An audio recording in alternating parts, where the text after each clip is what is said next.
चलिए आज के इस वीडियो में देख लेते हैं जो आप लोगों का टेस्ट हुआ, टेस्ट नंबर 19, जिसमें सॉल्यूशन एंड कॉलिगेटिव प्रॉपर्टी और इनऑर्गेनिक केमिस्ट्री 11th और 12th S block B block के क्वेश्चंस थे आपके इस पेपर में।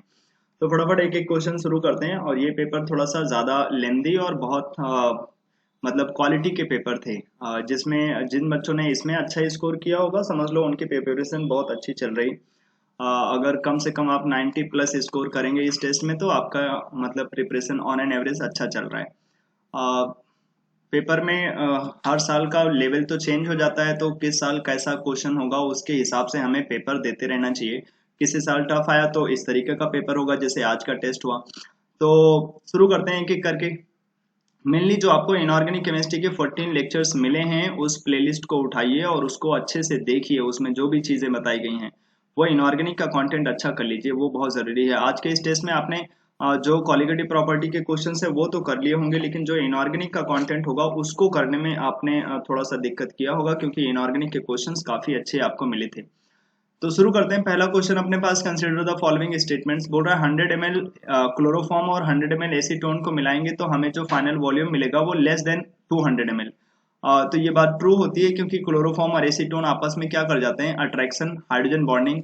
क्लोरोफॉर्म के अंदर तो कोई अट्रैक्शन नहीं है ऐसे, जो एसीटोन है वहां भी आपस में वो डाइपोल डाइपोल अट्रैक्शन करते हैं बस। लेकिन जब दोनों को मिलाओगे तो दोनों आपस में कर जाते हैं हाइड्रोजन बॉन्डिंग, और इस हाइड्रोजन बॉन्डिंग की वजह से अट्रैक्टिव फोर्स बढ़ जाता है और टोटल वॉल्यूम घट जाते हैं। Nitric acid with water shows negative deviation from Raoult's law. हाँ, क्योंकि जो नाइट्रिक एसिड के H प्लस है और पानी आपस में अट्रैक्ट हो जाते हैं तो नेट में अट्रैक्शन होगा तो नेगेटिव डेविएशन आएगा। थर्ड है अपने पास minimum boiling azeotropic mixture. Minimum boiling azeotropic mixture का मतलब सिंपल है कि बॉइलिंग पॉइंट घट जाएगा। बॉइलिंग पॉइंट घटता कब है, जब अट्रैक्टिव फोर्सेस घट जाते हैं। तो याद करिए एसीटोन और क्लोरो ये कार्बन डाई सल्फाइड, तो कार्बन डाई सल्फाइड जो होते हैं वो नॉन पोलर होते हैं और एसीटोन होते हैं पोलर। तो जब इन दोनों को मिलाते हैं तो अट्रैक्टिव फोर्सेस घट जाते हैं, क्योंकि एसीटोन पोलर है तो वो अपने पोल्स में ज्यादा अट्रैक्शन दिखाना चाहता है। जब उसमें CH2 आएगा तो उसके पास डाइपोल नहीं होंगे तो उसमें अट्रैक्शन अच्छा नहीं होता। तो जब इन दोनों को मिलाते हैं तो अट्रैक्टिव फोर्सेस घट जाते हैं, इस वजह से पॉजिटिव डेविएशन दिखाता है। पॉजिटिव डेविएशन दिखाने का मतलब अट्रैक्टिव फोर्सेस घटेंगे तो वेपर प्रेशर बढ़ जाएगा, और वेपर प्रेशर बढ़ेगा तो बॉइलिंग पॉइंट घटेगा। सिंपल सी बात है। बॉइलिंग पॉइंट घटने को ही बोलते हैं मिनिमम बॉइलिंग एजियोट्रोपिक मिक्सचर। तो ये भी बात सही है कि मिनिमम बॉइलिंग एजियोट्रोपिक मिक्सचर बनाएगा जब हम इन दोनों को मिलाएंगे तो। और 4 नंबर बोल रहा है कि डेल्टा जी जो मिक्सिंग का होगा बेंजीन टॉलुइन का वो नेगेटिव होगा। तो याद करिए जब हम बेंजीन टॉलुइन को मिलाएंगे तो आइडियल सॉल्यूशन हो जाएगा। आइडियल होगा तो जो डेल्टा एच होगा वो जीरो होगा, लेकिन एंट्रोपी का चेंज ऑलवेज पॉजिटिव होता है मिक्सिंग जैसे प्रोसेस के लिए। तो डेल्टा जी क्या होगा, delta H minus T into delta S. तो नेट में निगेटिव रह जाएगा, तो ये भी ट्रू है। मतलब जो पहला क्वेश्चन है उसका आंसर हो जाएगा ऑल ट्रू। सारे के सारे करेक्ट है, ठीक है। अच्छे से सॉल्यूशन देखिए जिससे आपको सारे क्वेश्चंस अच्छे से क्लियर हो जाएं, क्योंकि बहुत अच्छे से पेपर को ये बनाया गया है। ऐसे क्वेश्चंस अगर आपके हो जाएंगे तो मतलब प्रिपरेशन आपकी ठीक ठाक चल रही है। और डीमोटिवेट नहीं होना, जिनके नंबर कम आए हैं तो जान लगाइए अगले टेस्ट में अच्छा करके दीजिए, और क्या। सेकेंड नंबर अपने पास, व्हेन 134.4 ग्राम ऑफ CuCl2 जो कि केवल 20% आयनाइज हो रहा है is added into 5 litre of water, then delta TF। अब ध्यान रखिए जो डिप्रेशन इन फ्रीजिंग पॉइंट होता है वो होता है I into molality into KF। तो जो डेल्टा TF होगा वो हो जाएगा अपने पास I मोलेलिटी इंटू KF और सामने माइनस आ जाएगा। तो आइए शुरू करते हैं। माइनस आई लिखोगे 1+2 अल्फा, क्योंकि टोटल ये 3 आयन दे सकता है तो हमारे पास आई बन जाएगा 1+2 अल्फा। मोलेलिटी लिखिए तो हमें मोल्स बनाने पड़ेंगे, तो इसका मास डिवाइडेड बाई मोलर मास तो सेम ही है तो मोल हो जाएगा 1, divided by mass of solvent in KG. Solvent है 5 लीटर तो कितना केजी होगा, 5 kg होगा। इनटू KF से मल्टीप्लाई करेंगे, KF इज गिवन दैट 1.86 तो 1.86। अब देखिए अल्फा हमें दिया है 20% आयनाइज होता है, मतलब अल्फा यूज करेंगे 0.2 तो डाल दीजिए यहाँ पर। तो -1 प्लस ये 0.4 हो जाएगा जब आप 0.2 लिखेंगे, तो इंटू 1/5 इंटू 1.86। तो बस इसको सॉल्व कर लीजिए, आपको आंसर मिल जाएगा बी ऑप्शन। क्वेश्चन नंबर 3 की तरफ चलते हैं। देखिए यहाँ पर अब ये मिस्टेक हो सकता था कि आपने आंसर निकाला और ए पार्ट दे दिया, क्योंकि हमें माइनस में बोलना होगा, क्योंकि उसने ये नहीं पूछा डिप्रेशन इन फ्रीजिंग पॉइंट, वो पूछ रहा है डेल्टा TF। तो क्योंकि डिप्रेशन हो जाता है तो चेंज नेगेटिव में आएगा। अगर नेगेटिव पूछते डेल्टा TF तो वो पॉजिटिव में दे देते, अभी तो आंसर बी पार्ट बनेगा। क्वेश्चन नंबर 3 बोल रहा है went of factor for 50% ionised K3PO4 तो इसके लिए आई साफ साफ लिख दोगे। टोटल ये फॉस्फेट और 3 पोटेशियम 4 आयन दे सकता है, तो हो जाएगा 1+3 अल्फा। तो 1+3 अल्फा की वैल्यू कितनी है अपने पास, 50% मतलब हाफ। तो ये हो जाएगा 1.5 और 1 तो 2.5, तो पहला तो ट्रू है। ऑब्जर्व्ड मॉलिक्यूलर मास, याद करिए आई होता ही क्या है, हमारे पास मोल के टर्म्स में लिखते हैं final mole divided by initial mole. Mole के टर्म्स में ऐसा होता है, जब आप मास के टर्म्स में लिखते हैं तो वो होता है initial molecular mass divided by final molecular mass. जो ग्लूकोज होते हैं, यूरिया होते हैं, ये सब नॉन इलेक्ट्रोलाइट, ये सब आयनाइज नहीं होते हैं, इनके लिए आई की वैल्यू 1 होती है। तो इनिशियल और फाइनल मॉलिक्यूलर मास सेम ही होता है। इनिशियल को थ्योरेटिकल बोल देते हैं और फाइनल को ऑब्जर्व्ड बोल देते हैं। तो जो इनिशियल मॉलिक्यूलर मास ग्लूकोज का 180 होता है वही ऑब्जर्व्ड भी हो जाएगा, तो ये भी करेक्ट है। तो बोथ आर करेक्ट, तो आंसर बन जाएगा थर्ड का ए पार्ट आंसर आ जाएगा अपने पास। Question number 4, among the followings isotonic solutions हमें पहचानने हैं। तो हमें बस जब हम ऑस्मोटिक प्रेशर देखते हैं, अगर दो लोगों का ऑस्मोटिक प्रेशर सेम हो जाए तो बोल देते हैं आइसोटोनिक होगा। तो फटाफट हमें चेक करना चाहिए कि कहाँ पर ऐसा होगा सेम सेम जैसा। तो 0.1 मोलर और इसके लिए आई की वैल्यू हम जानते हैं, हमें ऐसे क्वेश्चन के लिए आई इंटू सी चेक करना होता है। आई इंटू सी, आई उसका वेंट ऑफ फैक्टर और सी उसका कंसंट्रेशन। तो सुक्रोज के लिए तो बन जाएगा केवल 0.1, क्योंकि इसके लिए आई तो 1 होता है। केसीएल तो 2 रखेगा आई, और इसको 0.2 से मल्टीप्लाई कराओगे तो ये 0.4 हो जाएगा। लेंथेनम नाइट्रेट के लिए 3 और 1, लेंथेनम का 4, तो 4 से मल्टीप्लाई कर दो इसको। तो ये 25 इंटू 10⁻³ इंटू 4 ऐसे करके है, क्योंकि ये पॉइंट हटा लिया तो 10⁻³ जैसा, तो ये बन जाएंगे 100। 25 इंटू 4 तो 100 बन जाएगा, और इसको 1000 से डिवाइड कर दोगे तो नेट में हमारे पास कितना बन जाएगा, 0.1 जैसा। तो पहला और तीसरे का तो सेम सेम दिख रहा है। और जो लास्ट वाला है अपने पास बेरियम सल्फाइड, उसके लिए आई की वैल्यू 2 हो जाएगी, और 2 से इसको मल्टीप्लाई करेंगे तो वो 1 बन जाएगा। तो 1, 3 और 4 ये तो आइसोटोनिक नहीं है, क्योंकि यहाँ 1 बनेगा, और जो पहला और तीसरा है वहां पर 0.1, तो फर्स्ट एंड थर्ड होना चाहिए, मतलब सी पार्ट आंसर आ जाएगा, सी आंसर होगा 4 का आंसर सी। 5 नंबर की तरफ चलते हैं। बॉइलिंग पॉइंट, बड़ा प्यारा सा क्वेश्चन है ये। Boiling point of 0.1 molal calcium phosphate is more than 0.1 molal potassium phosphate. देखिए मोलैलिटी तो दोनों की सेम है। अब हमें बस ये देखना है आई किसका ज्यादा है। आई जिसका ज्यादा होगा उसका बॉइलिंग पॉइंट भी ज्यादा होगा। तो देख लीजिए कैल्शियम फॉस्फेट में तो टोटल 5 आयन देता है, और जो पोटेशियम का फॉस्फेट होगा वो तो केवल 4। तो जिसके आई ज्यादा होंगे उसका बॉइलिंग पॉइंट ज्यादा होगा, तो पहला तो करेक्ट है। सेकेंड है 0.1 molal glucose will freeze at lower temperature than 0.1 molal sucrose. भैया ग्लूकोज और सुक्रोज दोनों के लिए आई की वैल्यू सेम होती है, और दोनों का मोलैलिटी भी सेम दिया है, मतलब दोनों सेम कंसंट्रेशन पे हैं। तो दोनों सेम टेम्परेचर पे फ्रीज होंगे, कोई लोअर टेम्परेचर पे कोई हायर टेम्परेचर पे फ्रीज नहीं होगा, क्योंकि उसके आई की भी वैल्यू सेम है और कंसंट्रेशन भी सेम है। तो अभी यहाँ पे चेंज नहीं आएगा, तो ये गलत स्टेटमेंट हो गया। थर्ड नंबर में अपने पास lowering of vapour pressure and osmotic pressure both increases on increasing amount of solute. Lowering of vapour pressure मतलब ध्यान से सुनिएगा, ये तो है दिया गया है PA0 माइनस PS जैसा। अपने पास PA0 माइनस PS, अगर हम इसको PA0 से डिवाइड कर दें तो ये RLVP जैसा हो गया। मतलब ये वेपर प्रेशर के बारे में नहीं बोला है, लोअरिंग ऑफ वेपर प्रेशर। और ऑस्मोटिक प्रेशर ये तो पाई है। ये दोनों ही टर्म जब आप सोल्यूट डालोगे, तो सोल्यूट डालने से हमें पता है कि जैसे जैसे हम NaCl डालते हैं वो पानी को पकड़ लेता है, तो वेपर प्रेशर घटता है। अब वेपर प्रेशर घटेगा तो लोअरिंग बढ़ेगा, जितना ज्यादा वेपर प्रेशर घटेगा लोअरिंग उतना ही ज्यादा होगा। और ऑस्मोटिक प्रेशर ये तो हम जानते हैं, सोल्यूट जितना डाल लोगे उतना ज्यादा ऑस्मोसिस होगा, और उसको रोकने के लिए उतना ज्यादा प्रेशर लगाना पड़ेगा। तो ये दोनों ही बातें सही है कि लोअरिंग ऑफ वेपर प्रेशर और osmotic pressure both increases on increasing amount of solute. ये लोअरिंग ऑफ वेपर प्रेशर एक तरीके का RLVP जैसा टर्म है, क्योंकि ऊपर वाला टर्म ही तो है जो चेंज होता है, PA0 तो एक कांस्टेंट टर्म होता है। तो हमें पता है क्वालिटेटिव प्रॉपर्टीज तो सोल्यूट के ऊपर डायरेक्टली प्रोपोर्शनल होती हैं, तो दोनों के लिए ही सेम हो जाएगा सही। 4 number 0.5 molar ethylene glycol solution is isotonic with 0.25 molar CO2Cl2। अब इथाइलिन ग्लाइकॉल तो एक एल्कोहल है, उसके लिए आई की वैल्यू 1 हो जाती है, तो मल्टीप्लाई करोगे 0.5 से तो वो 0.5 ही रह जाएगा। अब यहाँ पर I इंटू सी देखोगे तो उसका कंसंट्रेशन है 0.5, और हमें पता है क्यूप्रस क्लोराइड ये थोड़े डेंजरस होते हैं, इनको पानी में डालो तो ये दिखाते तो ऐसे लगता है जैसे ये 4 आयन देगा, लेकिन जब ये पानी में जाता है तो केवल हमें 3 आयन देता है, क्यूप्रस 1 और क्लोराइड 2। तो सब मिलाकर के कितने आयन्स आ जाते हैं, 3 आयन्स। तो आई की वैल्यू 3 लिखोगे तो 3 इंटू 0.25 ऐसे करके लिखना पड़ेगा, तो ये तो बनेगा 0.75 जैसा। तो क्या दोनों आइसोटोनिक हैं? दूर दूर तक आइसोटोनिक नहीं होंगे, क्योंकि दोनों के लिए तो I इंटू सी अलग अलग है। तो ये बात भी गलत है। यहाँ बोल रहा है दोनों आइसोटोनिक है, ये गलत है। तो हमसे गलत ही पूछ रहा है, इनकरेक्ट बताना है। तो बोलेंगे सिंपल सी बात है, इनकरेक्ट हमारे पास हो जाएगा 2 एंड 4, और 2 एंड 4 है कहाँ पर? लास्ट ऑप्शन में। तो जो क्वेश्चन नंबर 5 है उसका आंसर क्या हो जाएगा? Last option. ठीक है, देखते रहिए एक एक क्वेश्चन, जहां ना समझ में आए कमेंट करिए, पूछिए और बताइए कि किस में क्या दिक्कत हुई। लेकिन आपको ये चैप्टर अगर आता है क्वालिटेटिव प्रॉपर्टीज, अच्छे से क्वेश्चंस को प्रैक्टिस करते रहना चाहिए। ठीक है, नेक्स्ट क्वेश्चन नंबर 6, प्यारा क्वेश्चन है। बोल रहा है 30 ग्राम हमने ग्लूकोज डाला 800 ml वाटर में, then boiling point of the solution.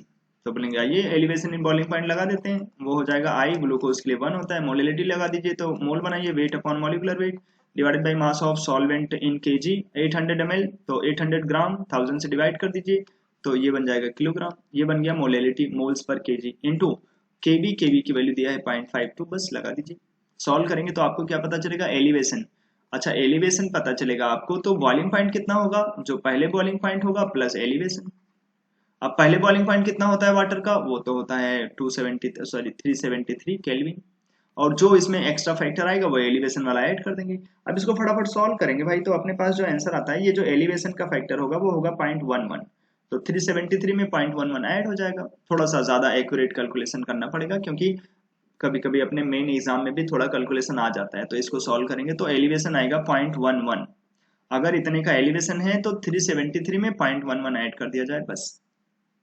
6 का answer A part. Question number 7, vapour pressure of volatile liquid A and B, दोनों वोलाटाइल हैं, दोनों का वेपर प्रेशर दिया है। On mixing 2 moles of liquid A with 3 moles of liquid B an ideal solution is obtained. क्या बात है? तो mole fraction of A and B in vapour phase, मतलब आपको क्या चाहता है? वाई ए बता दीजिए। Mole fraction of A in vapour phase, तो वो कैसे आएगा? ए उसकी वजह से pressure divided by total pressure, उसकी वजह से प्रेशर कैसे निकालोगे? राउल्स लॉ लगा करके, X A P A naught divided by X A P A naught plus X B P B naught, और फटाफट फॉर्मूला लगा दीजिए, तो यहाँ से आ जाएगा वाई ए। जो भी वाई ए आएगा उसको 1 से माइनस कर दीजिएगा, तो वाई ए -1 करेंगे तो हमें मिल जाएगा बी का वेपर फेज में कितना मोल फ्रैक्शन हो जाएगा। तो अब एक्स से कैसे निकालोगे? एक्स से क्या होता है? Mole fraction. तो मोल फ्रैक्शन कैसे आएगा? ए के मोल 2 हैं और टोटल मोल, ध्यान से देखिए, ए का मोल तो 2 है और बी के मोल 3 है, तो ए का मोल डिवाइडेड बाय टोटल मोल 5, तो ये हो जाएगा हमारे पास 0.4। और जब ए का मोल फ्रैक्शन 0.4 है तो बी का मोल फ्रैक्शन 0.6 होगा, तो एक्स ए पता चल गया और एक्स बी पता चल गया। पी ए नॉट कितना है? ए का प्योर फॉर्म में वेपर प्रेशर 450, और पी बी नॉट कितना है? 600, डाल दीजिए यहाँ पर, आप रख देंगे यहाँ पर, तो आपको सॉल्व करके मिल जाएगा वाई ए की वैल्यू जो आएगी वो आएगी 0.33। कितना आएगा वाई ए? 0.33। तो फिर जो वाई बी आएगा वो 0.67, आंसर हो जाएगा C part. Question number 8, observed molecular mass, याद करिए ऑब्जर्व्ड मॉलिक्यूलर मास आई से आते हैं, इनिशियल मॉलिक्यूलर मास ऊपर होता है और फाइनल मॉलिक्यूलर मास नीचे। जो फाइनल होता है वही ऑब्जर्व्ड होते हैं, एक्सपेरिमेंटल होते हैं। तो 50% आयनाइज हो रहा है, तो आई कैसे आएगा? 1 प्लस ऐसे करके आते हैं 4 अल्फा, क्योंकि टोटल 5 आयन देता। अब अल्फा रखना पड़ेगा आपको हाफ, तो रख दीजिए, क्योंकि 50% बोला है, तो 50% को जब कन्वर्ट करेंगे तो हाफ डालेंगे इधर, तो 4 का हाफ 2 और +1 3 हो जाएगा आई। अब ये हो गया 3 equals to initial molecular mass. Calcium के लिए आपको पता होगा मास नंबर 40 और 3 कैल्शियम है, 2 टाइम्स फॉस्फोरस के लिए होता है 31 और ऑक्सीजन के लिए 16 इंटू 4, तो 64 हो जाएगा, और डिवाइडेड बाई वो जो उसका ऑब्जर्व्ड मॉलिक्यूलर मास। तो बस इसको इधर लेकर जाइए और ये जो बड़ा सा फैक्टर आया है उसको डिवाइड कर दीजिए, तो जो ऑब्जर्व्ड मॉलिक्यूलर मास होगा फाइनल वो हो जाएगा 40 into 3 plus 2 times of 31 into 64 whole divided by 3। बस आप इसी को कर लीजिए सॉल्व, और आपको मिल जाएगा आंसर। जो आंसर मिलेगा वो आएगा 103.33, आंसर हो जाएगा लास्ट पार्ट। ठीक है, क्वेश्चन नंबर 9, आपको मैचिंग कराने के लिए बोल रहा है, केबी के लिए सॉल्वेंट दिया है एक तरफ केबी। आपको पता होगा जितना ज्यादा अट्रैक्टिव फोर्सेस होते हैं उतना ही ज्यादा उसके लिए बॉइलिंग पॉइंट आता है, और जितना ज्यादा बॉइलिंग पॉइंट होता है किसी सॉल्वेंट का, उसका केबी का वैल्यू भी उतना ही ज्यादा होता है। तो फटाफट पेंटेन 1 ऑल ए, ये रहा पेंटेन 1 ऑल, बनाइए फटाफट। पेंटेन 2 ऑल, तो इसमें ब्रांचिंग हो गई, हाइड्रोजन बॉन्डिंग तो दोनों में होता है, लेकिन यहाँ ब्रांचिंग होने से अट्रैक्टिव फोर्स थोड़ा सा घट जाता है। और ये है 2,2 डाइमिथाइल प्रोपेनॉल, ये तो हमें लग रहा है कि और ब्रांचिंग है। 2,2 डाइमिथाइल प्रोपेनॉल मतलब है तो अल्कोहल ही, लेकिन उसमें ब्रांचिंग ज्यादा किया जा रहा है। और जो 4 नंबर है 2 मिथाइल ब्यूटेनॉल, तो ब्यूटेनॉल बनाइए, 2 पे मिथाइल भी लगाओगे और ब्यूटेनॉल बनाना है, तो ये हो गया अपने पास ध्यान से देखिए सब 5 कार्बन के एल्कोहल हैं। कितने कार्बन के? 5। सब में हाइड्रोजन बॉन्डिंग होगा, लेकिन ब्रांचिंग विल डिसाइड किसका अट्रैक्टिव फोर्स ज्यादा होगा, किसका कम होगा। तो सबसे कम ब्रांचिंग है पहले में, तो उसमें अट्रैक्टिव फोर्स सबसे ज्यादा, और उसके बाद जो सबसे कम ब्रांचिंग है वो दूसरे में, और तीसरे में तो देख रहे हैं वहां पर मिथाइल मिथाइल लग गया, यहाँ ज्यादा ब्रांचिंग है, तो तीसरे में सबसे कम अट्रैक्टिव फोर्स आएगा। सबसे ज्यादा अट्रैक्टिव फोर्स आएगा 4 नंबर में, सॉरी मतलब तीसरे और चौथे में कंपेयर करोगे तो 4 नंबर का ज्यादा होगा, क्योंकि वो ब्यूटेनॉल है और ये प्रोपेनॉल है, वहां तो ब्रांचिंग और ज्यादा हो गई है। तो ये हो जाएगा अट्रैक्टिव फोर्स का ऑर्डर। स्ट्रेट चेन जितने होते हैं, जितना ज्यादा स्ट्रेट चेन उतना ज्यादा अट्रैक्टिव फोर्स। अब जो अट्रैक्टिव फोर्स का ऑर्डर आया है वही आ जाएगा ऑर्डर के बी का भी। तो बस आप देख लीजिए पहले के लिए सबसे ज्यादा, तो यहाँ पर जो वैल्यूज हैं उसमें सबसे ज्यादा है 0.73, तो पहले का हो जाएगा एन। तो पहले का एन हो जाएगा। आप फटाफट अब देखिए जो तीसरा है उसका क्या होगा। जो तीसरा है अपने पास ये थर्ड नंबर की मैचिंग कहाँ से करेंगे, तो थर्ड तो लोवेस्ट वैल्यू लेकर जाएगा। तो इन सब में लोवेस्ट कौन है? ये 0.49 सबसे कम है, तो जो थर्ड है वो लोवेस्ट रखेगा, मतलब थर्ड में एम आएगा। तो पहले में एन ऐड होगा और दूसरे जो थर्ड होगा उसमें एम आएगा, तो आंसर हो जाएगा 9 का बी पार्ट। ठीक है। Question number 10, correct statement about Henry's constant. तो पता होगा हेनरीज कांस्टेंट टेम्परेचर बढ़ाने से बढ़ जाता है। हेनरीज कांस्टेंट जो ज्यादा सॉल्युबल होते हैं उनके लिए ज्यादा नहीं आता। अगर सॉल्युबिलिटी ज्यादा हो तो हेनरीज कांस्टेंट, ध्यान रखिए, वो लोग जो ज्यादा सॉल्युबल होते हैं उनके लिए हेनरीज कांस्टेंट कम आता है, जो कम सॉल्युबल होते हैं उनके लिए हेनरीज कांस्टेंट ज्यादा आता है। तो क्योंकि ऑक्सीजन का मास ज्यादा है तो वो ज्यादा सॉल्युबल हो जाता है लिक्विड में, तो उसके लिए जो हेनरीज कांस्टेंट होते हैं वो ज्यादा नहीं कम होते हैं। हीलियम का हेनरीज कांस्टेंट ज्यादा होगा, तो ये गलत बात है। Henrys constant decreases on increasing temperature, गलत है, इंक्रीज करता है टेम्परेचर बढ़ाने से, क्योंकि टेम्परेचर बढ़ाते हो तो सॉल्युबिलिटी घट जाती है। तो अगर सॉल्युबिलिटी घटेगा तो हेनरीज कांस्टेंट बढ़ेगा, रिवर्स होते हैं ये दोनों आपस में। Henrys constant for oxygen remains constant on changing temperature, नहीं, टेम्परेचर बदलोगे तो गैस का हेनरीज कांस्टेंट भी बदलता चला जाता है, ये भी गलत है। तो करेक्ट क्या है? Only one is correct, answer हो जाएगा सी पार्ट। क्वेश्चन नंबर 11, अब ये आ गया नोबेल गैस से क्वेश्चन अपने पास, कि अगर आप इसकी हाइड्रोलिसिस कराओगे पूरी तो ये बना लेता है XCO3, पार्शियल हाइड्रोलिसिस करा लोगे तो ये हमें दो तरीके के कंपाउंड बना के दे सकते हैं, एक बार XCO2F2 और एक बार हमारे पास XCO, मतलब हम दो फ्लोरीन हटा के एक ऑक्सीजन लगा दें तो ये ऐसे बना देगा XCOF4। अब पूछ रहा है कि जो हमारे पास हाइब्रिडाइजेशन होगा जेनॉन का P में और Q में, वो बताओ क्या होगा। अब Q दो चीज हो सकता है, ये भी और ये भी, और P केवल एक। तो P में जो हाइब्रिडाइजेशन है वो तो sp3 होगा, तो P में पहला वाला तो sp3 ही होना चाहिए। अब या तो आंसर ओनली वन होगा या तो 1 और 2 होगा, मतलब 3 और 4 वाला तो हमें चेक करने की जरूरत है ही नहीं। अब देख लें कि जो P, अब जो Q है उसमें दो तरीके का हाइब्रिडाइजेशन पॉसिबल है। इसमें देखोगे XCO2F2 तो आपको पता होगा ऑक्सीजन डबल बॉन्ड से लगते हैं, और जो फ्लोरीन है वो सिंगल बॉन्ड से लगते हैं। तो आप इधर देखेंगे कि जेनॉन क्लास में 8 इलेक्ट्रॉन होता है, 6 तो बॉन्ड में चले गए और 2 इलेक्ट्रॉन बचे होंगे lone pair. 4 sigma 1 lone pair, तो हाइब्रिडाइजेशन क्या बना देगा ये sp3d। तो यहाँ पर हाइब्रिडाइजेशन sp3d, तो ये तो सही है। वन तो होना ही होना है, वो तो चेक भी नहीं करना चाहिए। sp3d2 भी हो सकता है क्या? हाँ, दूसरा वाला देखो, वहां पर एक ही ऑक्सीजन है और चार चार फ्लोरीन है, मतलब कितने सिग्मा बॉन्ड हो गए उसके पास? 5। अब 5 सिग्मा हो गया, लेकिन फिर भी उसके पास अभी भी पूरा इलेक्ट्रॉन यूज नहीं हुआ होगा, एक लोन पेयर बचा होगा, तो 5 सिग्मा 1 लोन पेयर टोटल 6 हो गया। और 6 के लिए हाइब्रिडाइजेशन क्या हो जाता है आजकल? sp3d2, तो बन जाएगा sp3d2, ये भी सही। मतलब 1 और 2 बोथ आर पॉसिबल हाइब्रिडाइजेशन, तो आंसर हो जाएगा A part. Question number 12, how many of the given ions या फिर मॉलिक्यूल्स डज नॉट एग्जिस्ट। याद करिए क्लोरीन के साइज की वजह से SiCl6 2- कैन नॉट एग्जिस्ट, लेकिन ये एग्जिस्ट कर जाते हैं। बोरॉन 6 बॉन्ड नहीं बना सकता, एल्यूमिनियम बना सकते हैं। Sn के साथ OH लग सकता है इतना। ये थैलियम +3 में इनर्ट पेयर इफेक्ट दिखाता है और I- रिड्यूसिंग एजेंट है, उसके साथ ये एग्जिस्ट नहीं कर सकते। BiCl5 बिस्मथ का तो अकेला +5 का कंपाउंड होता है, वो होता है BiF5, only BiF5 can exist, not BiCl5। PbI4 फिर से वही लेड इनर्ट पेयर इफेक्ट में होते हैं और I- रिड्यूसिंग एजेंट है, तो ये साथ में एग्जिस्ट नहीं करते। बेरिलियम 4 बॉन्ड बना सकता है, यस। तो कौन कौन नहीं एग्जिस्ट कर सकते, कैन नॉट एग्जिस्ट, कितने ऐसे हैं? ये पहला वाला एक था अपने पास, ये दूसरे वाली कैटेगरी हो गई अपने पास, ये तीसरी कैटेगरी, ये चौथा और ये पांचवा, तो टोटल 5 हो गए। 12 का आंसर हो जाएगा अपने पास सी ऑप्शन।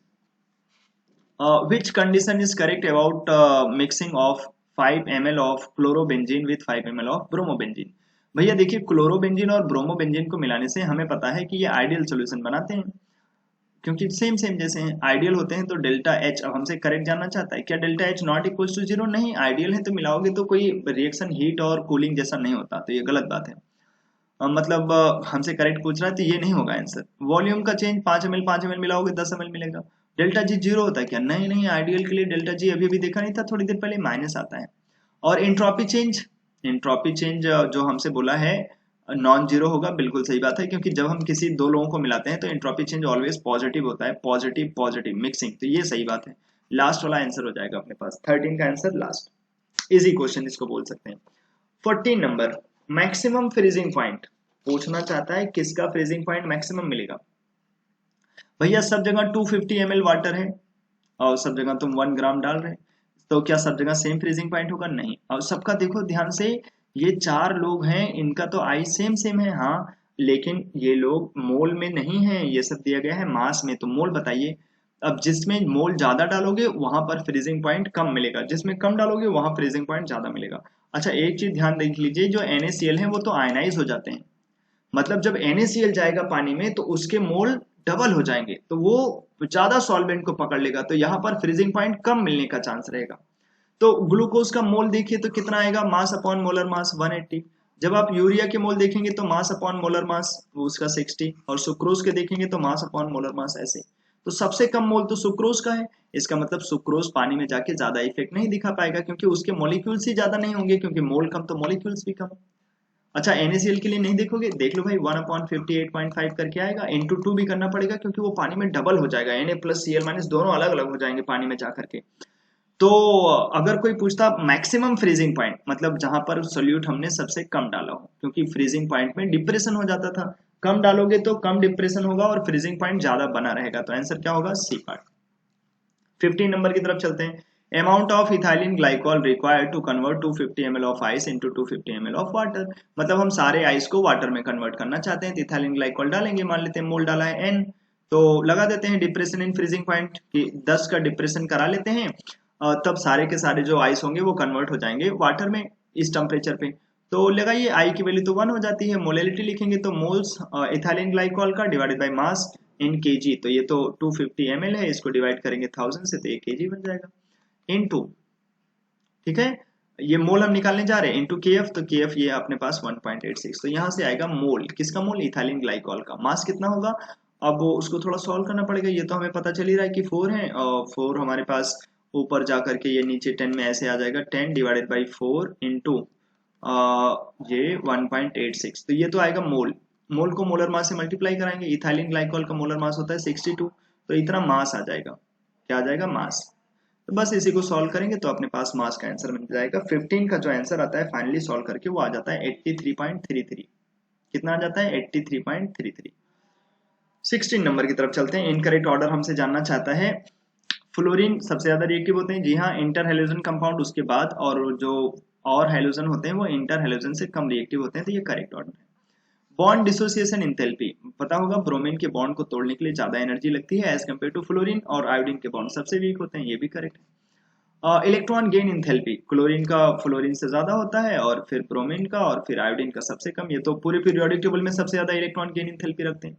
डिसोसिएशन कांस्टेंट, ये गलत बात है, HI बड़ा अच्छा एसिड है ना, तो उसका डिसोसिएशन कांस्टेंट ज्यादा होगा, इधर एसिडिक स्ट्रेंथ बढ़ता है भाई, तो लास्ट वाला गलत है और गलत ही आंसर हो जाएगा। 17 number, which one can be obtained by using O2 and X minus in acidic medium, X minus मतलब यही फ्लोराइड क्लोराइड ब्रोमाइड आयोडाइड, पता होना चाहिए। आयोडीन बहुत बेकार ऑक्सीडाइजिंग एजेंट है, मतलब ये सबसे बेकार ऑक्सीडाइजिंग एजेंट है, लेकिन जब हम X माइनस लें तो सबसे अच्छा रिड्यूसिंग एजेंट कौन बन जाता है, I माइनस, क्योंकि बेकार ऑक्सीडाइजिंग एजेंट था, तो जब वो दूसरे को ऑक्सीडाइज नहीं करना चाहता है, इसका मतलब है कि वो खुद रिड्यूस नहीं होना चाहता, तो जब कभी I माइनस होगा तो वो क्या करेगा, दूसरे को रिड्यूस करके फिर से वापस आ जाएगा यहाँ। तो I माइनस को जब तुम O2 में मिलाते हैं एसिडिक मीडियम में, तो ये अकेला ऐसा होता है जो हमें क्या दे जाता है, I2। और लोग ऐसा नहीं करते, फ्लोरीन को अगर तुम दे जाओ तो, फ्लोरीन को पानी दे जाओ तो उल्टा ये पानी के साथ HF और ऑक्सीजन गैस बना लेता है, जो फ्लोरीन पानी के साथ करता है इसका जस्ट उल्टा ऑक्सीजन के साथ HF वो HI कर जाते हैं, कि अगर हम HI को ऑक्सीजन दे देना तो ऑक्सीजन इसको हवा में ऑक्सीडाइज करा देते हैं I2 में और बना लेते हैं वाटर। ठीक है, हेलोजन फैमिली के लेक्चर्स आपने देखे होंगे तो समझ में आ जाएगा, बी पार्ट आंसर। 18 नंबर में बड़ा आसान सा है, सोडियम बोरोहाइड्राइड की रिएक्शन आयोडीन से करा दीजिए। अच्छा, क्वेश्चन ये आसान तो एक भी नहीं है, क्योंकि जब आप चारों ऑप्शन देखेंगे तो हर एक ऑप्शन में कुछ एक्स्ट्रा पार्ट ऐड कर दिया गया है, थोड़ा लेंथी बना दिया गया है। तो जब सोडियम बोरोहाइड्राइड की आयोडीन से रिएक्शन कराओगे तो बोलता है PQR बनता है। अब P में बोरॉन होता है, हमें पता है, ये बनाते हैं डाइबोरिन। डाइबोरिन बनाने का ये तरीका है, इंडस्ट्रियल लेबोरेटरी मेथड है ये। और जो Q है उसमें आयोडीन है, मतलब ये NaI होता है। और जो R एक गैस बनती है यहाँ पर, वो हाइड्रोजन गैस है। अब बोल रहा है P is a planar molecule, ये तो गलत है। P तो डाइबोरेन है, वो नॉन प्लेनर होते हैं। R is a paramagnetic gas, ये भी गलत है, क्योंकि R तो हाइड्रोजन है, वो तो डायमैग्नेटिक होता है। P is a toxic gas, yes, क्योंकि P कौन है, डाइबोरेन, और डाइबोरेन टॉक्सिक नेचर के होते हैं, हाईली टॉक्सिक नेचर के होते हैं। और ये सही बात है, फिर इसका मतलब यही हो गया अपने पास आंसर, करेक्ट ही तो पूछा था। R is a non linear gas, अरे भाई दो ही HH हैं, दो ही एटम है, तो ये तो लीनियर ही होगा। तो ये तो हमारे पास गलत बात हो जाएगी, नॉन लीनियर बोलना हाइड्रोजन गैस को। तो P is a toxic gas, हाँ, डाइबोरेन हाईली टॉक्सिक नेचर के, एटमॉस्फेयर में बहुत अनस्टेबल, सोचो वो एग्जिस्ट ही कैसे करता है, कितने अनस्टेबल स्ट्रक्चर में ये होते हैं डाइबोरेन। टर्मिनल हाइड्रोजन उसके प्लेन में होते हैं, लेकिन जो ब्रिजिंग हाइड्रोजन होते हैं वो प्लेन के परपेंडिकुलर ऊपर नीचे लगे होते हैं, ऐसे। तो सी पार्ट हो जाएगा answer. Incorrect option is tendency to behave as Lewis acid decreases with increase in the size of the group number 13 elements। भाई बोरॉन, एल्यूमिनियम, गैलियम, इंडियम और थैलियम, बोल रहा है जैसे जैसे नीचे जाओगे तो साइज बढ़ता है, और साइज बढ़ता है तो tendency to behave as Lewis acid decreases with increase in size. अब देखते हैं भाई, नॉर्मली तो ये ट्रू बात होता है, लेकिन अभी अगर तुम्हें डाउट है तो इसको तुम डाउट में बना रखो और स्टेटमेंट देखो, क्योंकि गलत ही तो पूछा है। Planar BCl3 molecule becomes tetrahedral when ammonia is added, हाँ, क्योंकि जब तुम BCl3 में वो लुईस एसिड होते हैं, लोन पेयर एक्सेप्टर, तो अमोनिया आके लोन पेयर दे देता है, तो 4 सिग्मा हो जाते हैं, तो टेट्राहेड्रल हो जाता है, सही। AlCl3 achieves stability by forming dimer, हाँ, क्योंकि AlCl3 मोनोमर में कम एग्जिस्ट करते हैं, डाइमर बना लेते हैं, Al2Cl6। AlCl3.6H2O on heating gives anhydrous AlCl3, ये गलत बात है, पता होगा। जब हम कभी किसी लुईस एसिड वाले कंपाउंड में वाटर हो और उसको हीट कर दें, तो वाटर उसकी हाइड्रोलिसिस करा देता है। इसको अगर तुम हीट करोगे तो ये तुम्हें बना के देगा AlOH होल थ्राइस। और कौन सी गैस देगा, HCl, पानी नहीं। मतलब पानी थोड़ा मोड़ा उड़ के चला जाएगा, लेकिन ये पानी इसको हाइड्रोलाइज करा देता है। यहाँ AlCl3 नहीं बना सकते किसी हाइड्रस फॉर्म को हीट करके, एनहाइड्रस बनाना टफ होता है अगर वो लुईस एसिड का सेंटर हो तो। मतलब ये गलत बात है, तो गलत ही आंसर हो जाएगा लास्ट पार्ट, 19 का आंसर लास्ट। और 20 नंबर में, इसमें आप सभी लोगों को नंबर जो है, खुशखबरी वाली बात है, बोनस जैसा मिलेगा। क्या मिलेगा, बोनस नंबर, ठीक है, ऐसे। ठीक है, ए पार्ट आंसर हो जाना चाहिए इसका, लेकिन आओ सॉल्व करके देख लेते हैं। Vapour pressure of pure liquid x, जो प्योर लिक्विड एक्स है उसका प्योर फॉर्म में वेपर प्रेशर 2 है। बोल रहा है जब हमने वाई डाला ना 1 ग्राम 20 ग्राम लिक्विड एक्स में, तो जो लोअरिंग हो गई ना, it is lower to 1 atmosphere on dissolving 1 gram of Y. मतलब जो उसका प्योर फॉर्म में वेपर प्रेशर था 2, जब हमने वाई डाला 1 ग्राम तो उसका वेपर प्रेशर घट के आ गया 1। अच्छा, मतलब पहले 2 रहा होगा, बाद में वो 1 हो गया है। तो ये तो हमारे पास फाइनली हमारे पास ये पता चल गया कि सॉल्यूशन का वेपर प्रेशर 1 हो गया था। तो दो में से एक, ये हम ये RLVP लगाना चाहिए फिर, relative lowering of vapour pressure. क्यों, सोचो तुमने क्या चीज डाला होगा कि वेपर प्रेशर वो घट गया होगा, उसका कोई नॉन वोलेटाइल सॉल्यूट डाला होगा। तो हम लगाएंगे PV नॉट, वही minus PS divided by PV naught equals to mole fraction of solute, ऐसे लगा देंगे। तो PV नॉट क्या है, वही सॉल्वेंट का वेपर प्रेशर, पहले प्योर फॉर्म में वो तो 2 है, बाद में 1 हो जाता है, divided by 2 equals to mole fraction of solute. Solute हमारा Y जैसा है, तो उसका मोल लिखोगे, उसका मास अपॉन उसका मोलर मास, जो कि अननोन है तो उसे X मान लेंगे, क्योंकि वही आगे चल के पूछा है कि Y का मोलर मास बता दो। और ये तो मोल फ्रैक्शन ऑफ सोल्यूट होता है, तो उसका मास डिवाइडेड बाई उसका मोलिकुलर मास, तो वो हो जाएगा उसका मोल डिवाइडेड बाई उसका मोल, प्लस जो सॉल्वेंट है अपने पास उसका, तो उसका मास है 20 और उसका जो मोलर मास है वो दिया है 200। बस यहाँ से सॉल्व करके अब हम निकालेंगे x, तो सॉल्व करके निकालोगे तो 10 आ जाएगा अपने पास। अगर जो इसको इग्नोर करके निकालेंगे तो उनका 20 आ जाएगा। तो कहीं कहीं बुक में देखोगे तो 20 आंसर दिया होगा। और अगर तुम इसको ना इग्नोर करो और एग्जैक्ट में जाके सॉल्व करो, क्योंकि इजी कैलकुलेशन है, तो आंसर आ जाता है 10। तो रियल में मुझे ऑप्शन में 10 देना चाहिए था, ऑप्शन में कहीं 10 नहीं है, इसलिए आपको मिलेगा इस पे बोनस, ठीक है। और 21 नंबर में relative lowering in vapour pressure is, भाई RLVP जो होता है वो directly proportional to mole fraction of solute. तो अपने पास जो सी वाला आंसर है उसको ध्यान से देखिए, हमें बोला जा रहा है solute molecules to the total number of molecules in solution, हाँ, मतलब मोल फ्रैक्शन ऑफ सोल्यूट ना, तो सोल्यूट के moles divided by total moles, answer हो जाएगा C part. Question number 22, what weight of glycerol, ये ग्लिसरॉल क्या होता है भाई, CH2OH। याद करिए ग्लिसरॉल की रिएक्शन HI से कराया गया था कभी, ये होते हैं ग्लिसरॉल। अब बोल रहा है व्हाट वेट, मान लेते हैं इसका मोल मान लेते हैं, पहले n मोल है और 600 ग्राम वाटर में डाला है in order to lower its freezing point by 10, मतलब ये 10 पे जाके फ्रीज होना शुरू हो, तो depression in freezing point 10 equals to i की वैल्यू तो अल्कोहल के लिए 1 होता है, इनटू मोलैलिटी लिखोगे तो इसका मोल divided by mass of solvent in KG, तो ये बन जाएगा 0.6 क्योंकि 600 ग्राम है, इंटू KF लिखोगे 1.86, तो यहाँ से मोल निकाल लो, तो मोल आ जाएगा 10 इंटू 0.6 और डिवाइडेड बाई 1.86, ये हो जाएगा मोल। तो मास कितना होगा, तो हम बोलेंगे देखो भाई 10 into 0.6 divided by 1.86 into molar mass, इसके एक मोल का मास निकालो भाई, 3 कार्बन है तो वो हो जाएगा अपने पास 12 इंटू 3, और हाइड्रोजन देखोगे तो 3 और 3 6 और 2 8, तो हाइड्रोजन की वजह से मास आ जाएगा 8, और ऑक्सीजन 3 है तो 16 इंटू 3 48 बन जाएगा। तो बस इससे हम कर लेंगे सॉल्व, तो आ जाएगा हमारे पास आंसर जो इसका आएगा सॉल्व करके वो अप्रोक्सीमेटली 297 जैसा बन जाएगा। ठीक है, क्वेश्चन नंबर 24 की तरफ 23 की तरफ चलते हैं। बोल रहा है मोल fraction of solute in 1 molar aqueous solution, तो डायरेक्ट फार्मूला लगा दीजिए, किसी सोल्यूट का मोल फ्रैक्शन जो होता है वो होता है उसका molality upon molality plus 1000 divided by molecular mass of solvent. कौन है सॉल्वेंट, एक्वस सॉल्यूशन है तो पानी, तो बस पानी का ये डाल दो डेटा, ये लगभग तुम नेगलेक्ट कर सकते हो तो तुम डायरेक्ट डाल दो, ये बन जाएंगे हमारे पास 18 डिवाइडेड बाई 1000, तो ये आ जाएगा 0.018, सिंपल आंसर हो जाएगा ये part.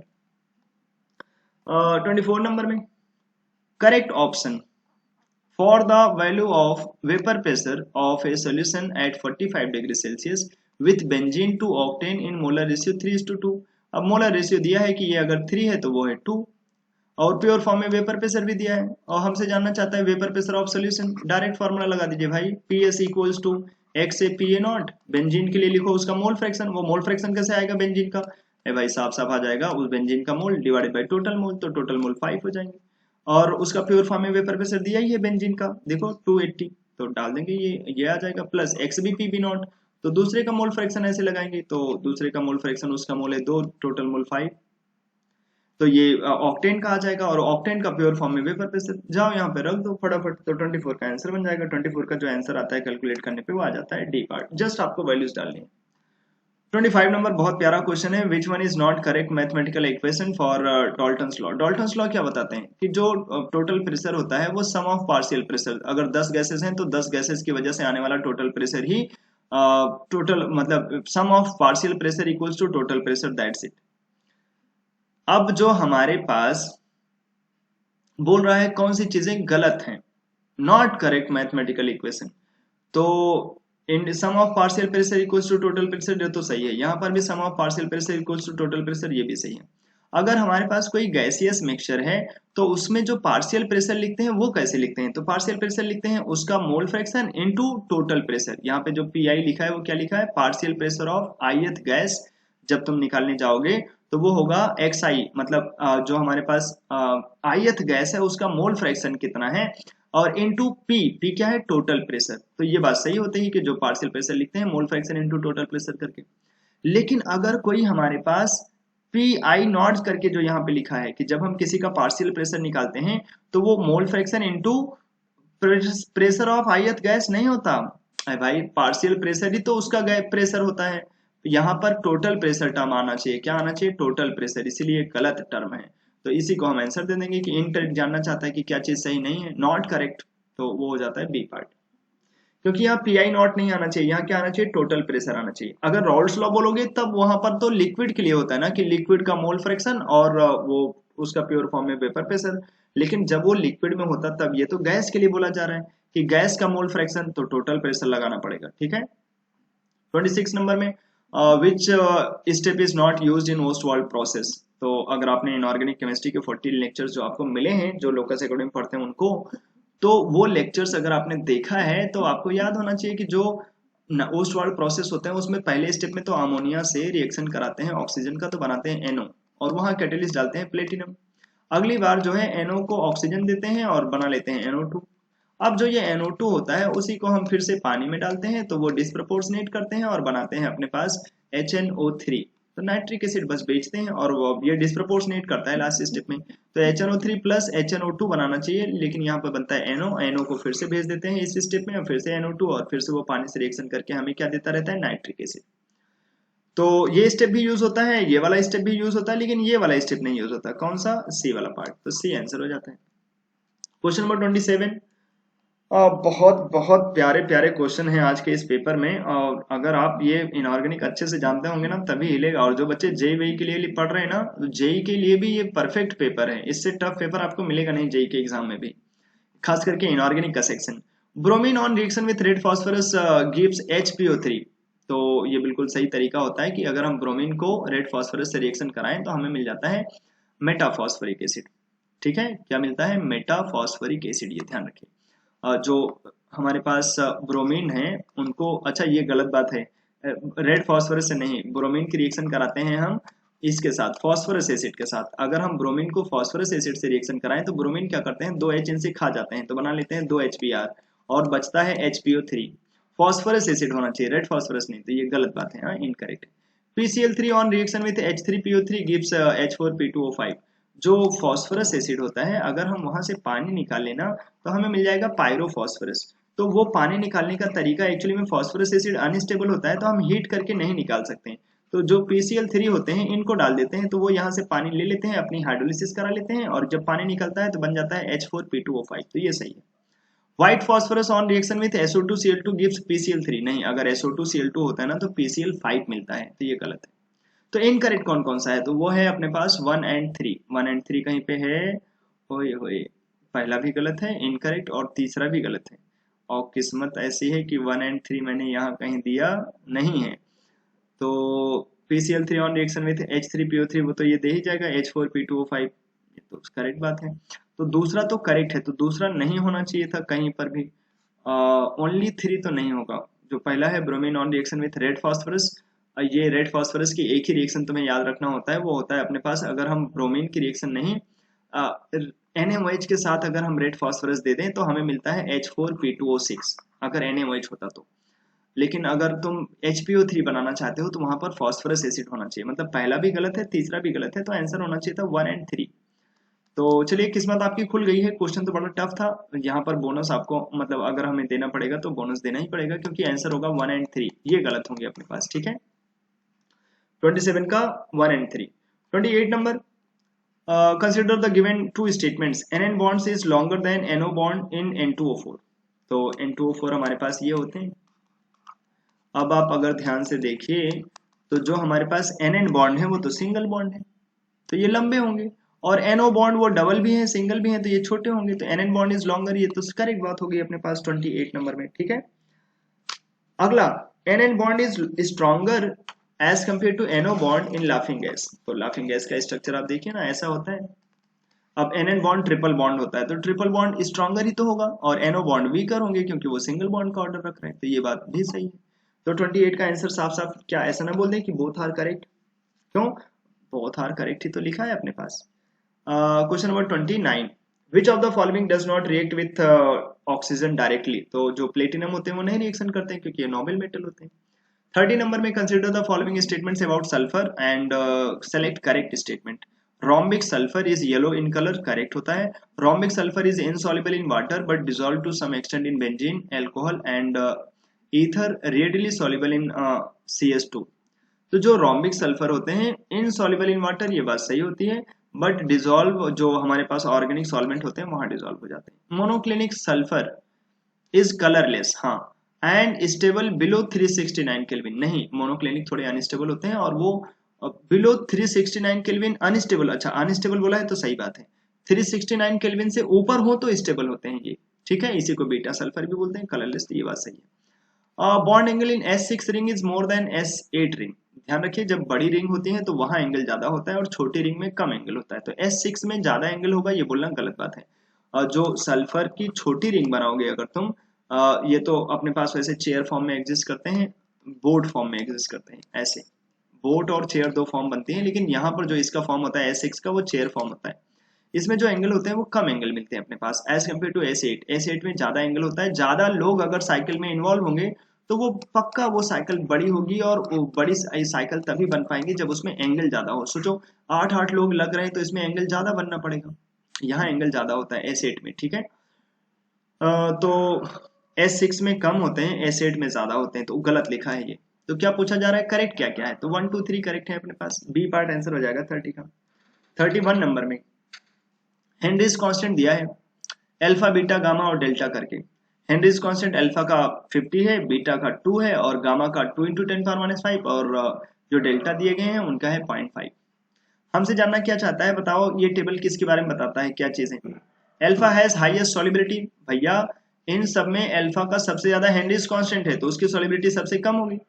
Solubility of gamma at 308 kelvin is lower than 298 kelvin. भाई कोई भी गैस हो अगर टेम्परेचर बढ़ाओगे तो सॉलिबिलिटी कम होगी, तो ये बात तो बिल्कुल सही है।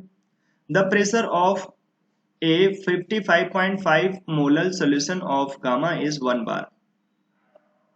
भाई 55.55 मोलर सोल्यूशन उठाओगे तो ध्यान से देखना, जो प्रेशर होता है वो कैसे लिखते हैं, किसी का पार्शियल प्रेशर लिखोगे तो वो कैसे लिखोगे, उसका mole fraction into total pressure. ध्यान से सुनना, तो उसकी वजह से जो आने वाला प्रेशर होगा, ये मोल फ्रैक्शन निकाल लो पहले, तो मोल फ्रैक्शन आएगा वो मोलैलिटी से, उसका मोलैलिटी डिवाइडेड बाय उसका मोलैलिटी प्लस 1000 डिवाइडेड बाय 18, पानी का नॉर्मली सॉल्यूशन की बात कर रहा होगा। ये 1000/18 55.55 ही होता है, ऊपर भी 55.55 नीचे भी 55.55, तो ये क्या सब कैंसिल हो जाएगा, नहीं। तो ये जो हमारे पास ऊपर 55.55 आएगा तो ये पूरा सॉल्व करके आएगा अपने पास हाफ मोल फ्रैक्शन अपने पास। तो यहाँ जब हाफ रखोगे तो जो भी प्रेशर होगा उसका हाफ आएगा अपने पास प्रेशर। तो ये सही बात नहीं होगी। प्रेशर ऑफ 55.5 मोलर जो सोल्यूशन है अपने पास ऑफ डेल्टा इज 250 बार। तो बोलेंगे आओ भाई देखते हैं, अगर हम इसका जो डेल्टा है उसके लिए अगर हम देखने चाहें, हमें हेनरीज कांस्टेंट दिया है। अच्छा हेनरीज कांस्टेंट दिया है तो तुम यहां से ना देख करके प्रेशर तुम्हें यहां से देखना चाहिए, माफ करेंगे, प्रेशर तुम चाहो कि गैस ने कितना प्रेशर लगाया होगा तो वैसे लगाओ, उसका mole fraction into Henrys constant करके। तो मोल फ्रैक्शन तो तुमने यहां से देखा इसका कि वो 55.55 और जब तुम कॉमन लेके कैंसिल करते तो हाफ आ जाता, ये गामा वाले के बारे में बता रहे हैं। तो हाफ इंटू उसका हेनरीज कांस्टेंट जो दिया है वो तो दिया है 2 × 10⁻⁵, तो 2 2 कैंसिल होता लेकिन 10⁻⁵ बच जाता। क्या बच जाता, 10⁻⁵ किलो बार में। तो जब तुम उसे बार में कन्वर्ट भी करते तो 1000 से मल्टीप्लाई करते तो वो 10⁻² बार बचता, तो ये गलत बात होती, मतलब क्योंकि उसका प्रेशर 1 बार आ रहा है। और जब यहाँ पर देखोगे तो मोलैलिटी दिया है 55.55, तो मोल फ्रैक्शन बना लो, तो जो डेल्टा का मोल फ्रैक्शन होगा वो हो जाएगा उसका मोलैलिटी डिवाइडेड बाय उसका मोलैलिटी और प्लस 1000/18, तो वो भी 55.55 ही बनता है, इसीलिए ये प्यारा डेटा दिया गया है, तो ये भी आ जाएगा फिर से हाफ। और जब अब यहाँ पर आप जाओगे प्रेशर निकालने के लिए, उसकी वजह से डेल्टा की वजह से कितना प्रेशर आया, तो लिखोगे उसका mole fraction half into total pressure into Henrys constant उसका, तो डेल्टा का हेनरीज कांस्टेंट तो 0.5 है। तो ये जब ध्यान रखना ये किलो बार में है, किलो बार में, तो 0.5 डिवाइडेड बाई 2 करोगे तो ये बन जाएगा 0.25 किलो बार, मतलब 1000 से मल्टीप्लाई करना पड़ेगा। तो जब तुम 1000 से मल्टीप्लाई करोगे इस डेटा में 0.25 में, तो ये कितना बन जाएगा 250, तो ये 250 बाहर आ जाएगा, तो ये सही है। अब ध्यान से देखना, ये जो हमारे पास है solubility of gamma at 308 kelvin is lower than that of 298 kelvin. अब ये तो ज्यादा टेम्परेचर है ना, पहले ज्यादा टेम्परेचर पे कम सॉलिबिलिटी मिलेगा, ये बात सही होती है, और कम टेम्परेचर पे ज्यादा सॉलिबिलिटी मिलेगा, ये भी बात सही होती है। मतलब हाँ, जो मैंने अभी बोला है उसको माफ करेंगे, ये ध्यान से देखें कि solubility of gamma higher temperature पे कम सॉलिबिलिटी आएगी, ये नेचुरल सी बात है। तो ये भी करेक्ट होना चाहिए, ये भी करेक्ट होना चाहिए अपने पास। तो बी और डी, नॉर्मली तो आंसर आपको डी दिया गया है और बी पार्ट भी आंसर होना चाहिए इसका फिर, क्योंकि लोड सॉलिबिलिटी होगा जब हमारे पास टेम्परेचर होगा हाइयर 308 केल्विन होगा तो कम सॉलिबिलिटी आएगी और कम टेम्परेचर पे ज्यादा सॉलिबिलिटी आएगी। चलिए अच्छा 31 के बाद चलते हैं 32 नंबर पे। क्या बोल रहा है, a set of solutions is prepared, बहुत सारे सॉल्यूशन बनाए गए, क्या करके, यूजिंग 180 ग्राम ऑफ वाटर, मतलब सब में पानी 180 ग्राम है, and 10 gram of different non volatile solute, मतलब ए बी और सी जिसका मास तो 10 है और उसको डाला गया है 180 ग्राम वाटर में, मतलब 180 ग्राम कॉमन है, एक बार हमने ए डाला, एक बार हमने फिर से 180 ग्राम पानी लिया होगा और उसमें बी डाला है, और एक बार फिर से हमने उसमें डाला है सी। जो डाला है वो 10 ग्राम डाला है, तो मोल बना लेना पड़ेगा सबका, ठीक है, तो मोल बना लेते हैं भाई उसके मोलर मास से डिवाइड करके। तो कैसे मोल बनाओगे कि हमने ए कितना मोल डाला होगा उसका mass divided by molar mass, B कितना मोल डाला होगा तो उसका फिर से मास तो 10 ही है, उसका मोलर मास 200, और सी कितना डाला होगा तो उसका मास वो हमारे पास 10, उसका मोलर मास 10,000। अब भैया हमसे जानना चाहता है relative lowering of vapour pressure in presence of this solutes, वो किस ऑर्डर में होगा। तो जहां पर ज्यादा मोल गया होगा, कहां पर ज्यादा मोल गया होगा, ये मोल ज्यादा जाएगा तो ये तो relative lowering of vapour pressure पूछ रहा है, ये तो एक क्वालिटेटिव प्रॉपर्टी है, ये क्या है क्वालिटेटिव प्रॉपर्टी। तो फिर जिसमें ज्यादा मोल डालोगे वहां क्वालिटेटिव प्रॉपर्टीज ज्यादा मिलेंगी। तो ए का सबसे ज्यादा होगा, फिर बी का होगा, और ध्यान से देखिए फिर सी का। तो ए बी सी करके आ जाएगा, आंसर हो जाएगा अपने पास सी पार्ट, सिंपल। 33 नंबर में, elevation in boiling point for 1 molar solution of non volatile solute A is 3 kelvin. मतलब जब 1 मोलर था तो एलिवेशन इन बॉइलिंग पॉइंट हमें दिया है कि 3 केल्विन आता है, 1 मोलर सॉल्यूशन था, मतलब ये तो केवी का डेटा हो गया। आगे बोल रहा है depression in freezing point for 2 molar solution of A in the same solvent is 6 kelvin. मतलब जो डिप्रेशन इन फ्रीजिंग पॉइंट आया वो 6 और मोलरिटी थी 2 और फ्रीजिंग पॉइंट रहा होगा उसका केएफ। तो ये केवी का एक्सप्रेशन हो गया, ये केएफ का एक्सप्रेशन हो गया। अब हमसे बोल क्या रहा है, if the ratio of Kf and Kb, मतलब केबी और केएफ का रेशियो दिया है 1:x। आप यहाँ से देखिए कि जो केबी है वो तो अपने पास है 3, तो वो तो 3 हो गया, और जो केएफ है वो भी अपने पास 3 है, तो वो भी 3 हो गया। तो जो रेशियो आएगा वो कितना आ जाएगा, 1:1। तो 1:1 मतलब x की वैल्यू भी कितनी होगी, 1। 33 का आंसर क्या हो जाएगा फिर, 1। कितनी अच्छी बात है, 1 1 1 इतनी बार आ रहा है। 34 नंबर में, 2 solutions A and B are replaced by dissolving 1 gram of non-volatile solute X and Y respectively in 1 kilogram of water. The ratio of depression in freezing point for A and B is found to be 1:4 then the ratio of their molar masses. ध्यान से सुनिए, उन्होंने क्या बोला है, depression in freezing point A के लिए। तो चलिए ए के लिए एक बार लगाते हैं। तो डिप्रेशन इन फ्रीजिंग पॉइंट लगाइए, क्या आएगा, आई इंटू मोलिलिटी इंटू के एफ जैसा। तो ए के लिए तो वो रेशियो में दिया है तो हम इसको x और 4x जैसा मान सकते हैं, तो इसके लिए x है। आई की वैल्यू हम 1 ले लेते हैं जब कभी ऐसे दिया होता है। तो मोलिलिटी कैसे लिखोगे, बोला है 1 ग्राम हमारे पास नॉन वोलेटाइल सोल्यूट है x का, कितना है 1 ग्राम है, तो उसका मोल कितना होगा, वेट अपॉन मॉलिक्यूलर वेट मान लेते हैं हम। जो x है उसका मॉलिक्यूलर मास x है, और divided by mass of solvent in KG, वो तो 1 हो जाएगा, और इनटू उसका केएफ, तो ये रहा उसका केएफ। बाद में फिर से क्या किया गया है, उसी सॉल्वेंट में बी भी डाला गया है।